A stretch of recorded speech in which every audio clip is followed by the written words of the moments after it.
ડભોઈ નગરમાં શિયાળાની કડકડતી ઠંડીમાં તસ્કરોએ વાહન અને ઘરફોડ ચોરી કરી પોલીસની પડકાર ફેંક્યો છે. ડભોઈ દશાલાડવાડી પાછળ કંસારાના ફળિયામાં રહેતા અલીભાઈ ધોબીવાલાના મકાનના તાળા તોડ્યા હતા. ત્યારે અલીભાઈ ધોબીવાલા જાગી જતા બૂમાબૂમ કરતા બે અજાણ્યા તસ્કરો ભાગી ગયા હતા. બાદમાં પટેલ વાગામાં પણ એક મકાનનું તાળું તોડ્યું હતું.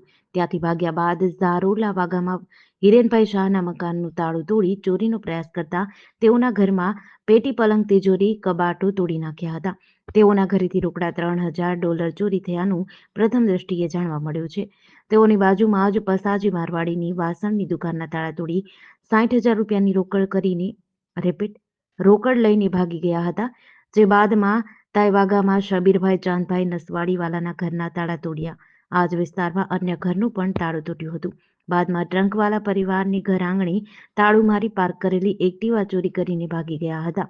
એટલું જ નહીં, ડભોઈ રંગ ઉપર બાગની બાજુમાં આવેલી ગાયત્રી કૃપા સોસાયટીમાં પણ બે ઘરના તાળા તસ્કરોએ તોડીને ચોરીનો પ્રયાસ કર્યો હતો. જે જોતા એક જ રાતમાં 8 જેટલી જગ્યાએ તસ્કરોએ હાથ સફાઈ કરવાનો પ્રયત્ન કર્યો હતો.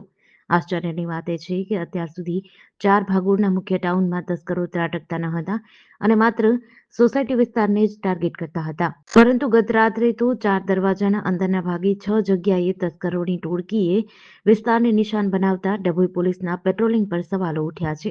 હાલ હવે પોલીસ વિસ્તારોમાં ખાનગી તેમજ સરકારી સીસીટીવી કેમેરાઓના ફૂટેજ ચેક કરી ચોરીનું પગેરું શોધવા માટે પ્રયત્ન હાથ ધરવામાં આવ્યા છે. જેડીસી ન્યૂઝ સાથે નિરંજન ચૌહાણ, ડભોઈ.